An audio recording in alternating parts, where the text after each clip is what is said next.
Hey everyone, Luke here with another video. Just doing a quick video on my rental update, my basement conversion. Just kind of want to show you guys what's going on and where we're at right now for progress. So, kind of excited, got all the trim. Everything always looks so much nicer once the base or the trim in the room is in, and it's beautiful. It's exactly how I figured it would turn out. You got the light floor, you got the gray walls, the white trim, separates it a little bit, makes it pop, really looking beautiful. We got all three LED lights up now. And then in the kitchen, had a little mishap, unfortunately. Things happen when it comes to remodeling and stuff. You know, you think you got everything covered and you can have as much experience as you want, but there's always things that, you know, there might be a little mistake or there might be a little mix up. And I want to show you guys what happened here. Just kind of some of the things that happened. Not a huge deal by any means, got lucky, but you know, it could have been bad if I would have had to special order one of these cabinets. But basically, here we go, we got the kitchen here. We got the sink in, by the way. That was kind of exciting just to kind of see the sink be put in. Everything's all good to go on it.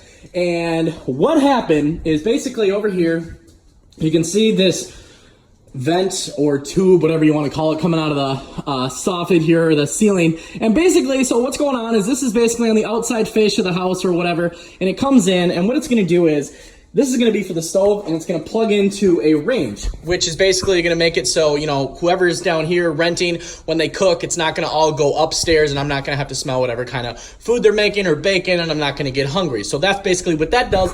But what happened is, we had this cabinet over there for some reason, and unfortunately, they did cut a hole in it. It's not really a huge deal, but this cabinet is way too long to be able to put up over there and then have the range on top of it and have a stove underneath it. So basically what we had to do is we had to go back to Menards, which is a store around here that basically sells building supplies, all kinds of stuff. I know people over in California, I don't think they have Menards. They have like Home Depots and all that kind of stuff and different kind of stores, but that's what Menards is. So we had to go back to Menards, and luckily they had something in stock that was the right length and the right width. So basically this is gonna go up over there.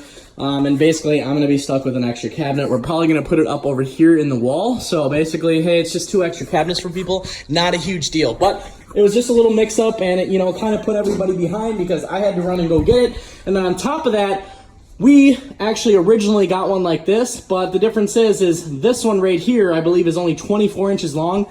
This one on the ground is 36 inches long. That opening over there is 36 inches long. So we actually had 2 mix-ups, technically. But it's all solved, it's all fixed now, and we are back on track. Now I'm gonna take you guys in a little room over here and just kind of want to show you. So we do got the door on.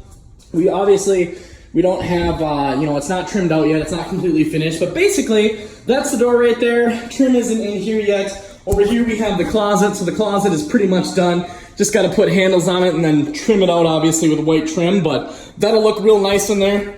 And then we got to get the closet rails up too. And we're going to be putting a shelf in the closet too. And I'm going to take you guys over here in this other room. Just kind of want to show you guys what we're doing here. This one's probably a little hard to see, but basically we're going to walk through here, and this is going to be our doorway right here. We don't have a door in yet, but this is going to be the other bedroom. So pretty excited about that. And then we've got a little closet right here. So pretty cool. That's basically what's going on with that. But anyways, I just kind of wanted to shoot a quick update video for you guys, just kind of show you what's going on, what I've been doing. And you know, a lot of people have been asking me a question, Luke, how do you keep up? How do you keep up with doing all this kind of stuff, doing the phone flipping business, and then also doing the consulting side of things for your students? And I'm going to tell you guys how to do that. And it's something that I do very well, and it's a big tip. It's really simple. It's actually just one word, and it's something that I do really well, and it's called focus. Get all of the toxic people out of your life. Get all the drama out of your life. Leave the phone flipping groups that don't have any value. Leave the phone flipping drama, even though it's kind of humorous to watch them fight and argue and stuff. It's wasting your time. And we only get so much time in a day. Now, me personally, when I have remodeling projects going on like this, I will wake up every day at 5 to 6 a.m. and I will work till midnight or 2 a.m. Yeah, I don't get much sleep. You can see it in my eyes. My eyes are red. And that's because I get about 4 hours of sleep at night. But you know what? Here's my thing. I figure we all get the same 24 hours in a day. But if I use more of that time and I use it more efficiently than everybody else in the world, then I'm going to get somewhere. So if you guys take this tip and you focus and you work hard and you work smart, those 3 things, but number 1 is focus. Get out of these groups that are causing drama in the phone flipping industry. Just get out of them. It's a waste of your time. It's a waste of your money. And, you know, you got to think of it like this. Time is money. Even if you're not spending anything, you're not signing up for any courses with these people. If they're creating drama and distractions, get out of them. You have to focus on yourself. If you don't focus on yourself, you'll never be able to help anybody else in life. You have to be able to help yourself before you can help others. You have to be able to give to yourself before you're able to have the extra funds to give back to other people and help people out. Right now, I have a guy working for me, and he's somebody that I've actually known for about 10 years. Now, it's a little bit, I guess, emotional for me because I've known this guy since I was like 17. We used to actually be somewhat friends and actually close friends. But he got involved with drugs, got involved with the wrong people, got involved with the drama, the wrong circle, toxic people. And recently he got clean. He messaged me, saw everything that I was doing, and I've been having him paint in here. He's been doing all the painting. Now, for anybody that's being critical, yeah, we got to go in here with the brush. That's standard. We haven't done that yet. But everything got rolled, everything got painted. And I was down here working with him a little bit too, talking, and I've been giving him advice, kind of mentoring him. And I even have been giving him a free room to stay in. I actually am letting him stay in a whole house, one of the houses that I'm remodeling. And, you know, he's been very appreciative of everything. But what that shows is your life choices and your focus and the effort that you put into yourself literally dictates your future. It dictates your future. See, me and him, you know, I last time I seen him, I was 17 years old. And look, everything that I've done, everything that I have, everything that I'm accomplishing, people that I'm helping out in the world, all the money that I've helped other people make. That's what I'm really good at. I'm really good at teaching other people how to make money because I know how to make money. And, you know, I feel bad for the guy. He doesn't have much to show for right now. And it's kind of heartbreaking. It's kind of upsetting because everybody that I know, whether they're friend, family, or, you know, affiliate, whatever, I want people to make money. I want people to prosper. I don't want people to just survive. I want people to do well. So, you know, it's only been like week one or two since I've been talking to this person again. He's been working for me. He's been doing a great job. He's very thankful for everything. But I think if he keeps on this path, I think he's going to get somewhere. I'm going to try and help him start his own business. He doesn't do the same kind of business stuff that I do, but it's going to be a different business field, but I can still bring a lot of value to that, you know, marketing, teaching him stuff. And I'm going to try and get him up and off his feet. And, you know, hopefully he'll still work for me here and there, but hopefully get him in his own business, you know, get him to where he's going to prosper in life, get him focused on himself. So remember that, everybody. For everybody out there that has been, you know, basically seeing their phone flipping numbers go down or their sales numbers go down, ask yourself, how many phone flipping groups are you a part of? Think of it like this. When you go to a car dealership and you want to buy a brand new Corvette or a brand new Lamborghini, you know why they only have like 5 different colors out in the lot, not every single one that they could produce at the manufacturer? Because too many choices creates distractions. And if you have distractions, you don't make up your mind. And if you don't make up your mind, you don't get anything done. You don't focus. People will see 15 choices and they will contemplate that choice if there is more choices out there, especially when they're free.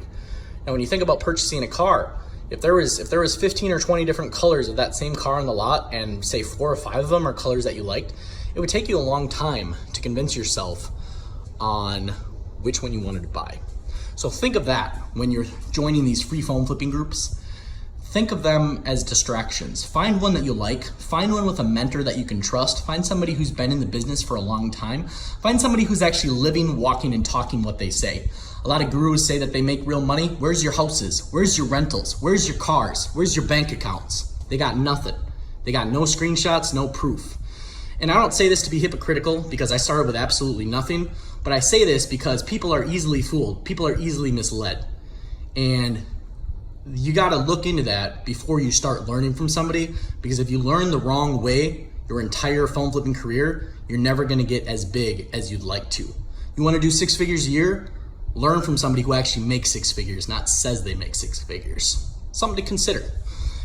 And the biggest thing is, like I said, focus, guys. You got to focus out there. So anyways, just wanted to show you guys all this. Kind of wanted to motivate you too. For any of you guys out there that are homeowners, if you have a basement or you have 2 spare rooms or something, just start renting that stuff out, because you could literally pay your mortgage payment by just investing a little bit of money in your house. You know, if this cost me $5,000-$6,000, I'm going to get that back my first year renting this thing out. And then the next year after that, it just pays for itself. It pays for my mortgage.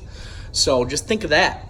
Now, I know Grant Cardone and everybody says, oh, buying a house is not a good idea. Well, if you've got the house rented out, are you really locked down? No, I can travel anytime. All my bills are paid.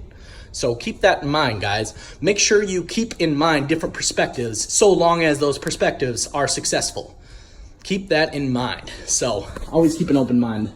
That's a big thing. But anyways, guys, don't want to eat up too much of your time. Hope this video motivates you. Hope it inspires you. And if you are a homeowner, renovate your basement. Drop a comment. We'd love to hear what you got to say. Would love to hear if you got any questions or whatever. If I can try and help you in any way, shoot me a message on Facebook. More than happy to help. If you want to send me pictures of your house even and say, hey, what can I do with this room? What can I do with this basement? How can I make this into a, rentable space where I'll actually make money? Send me a message. I'll do it absolutely for free. Would love to give you my advice and try and help you out as much as I can and get you making some extra money. So that being said, thank you all for supporting the YouTube channel. Make sure you smash that like button, hit subscribe, and I will see you all in the next video.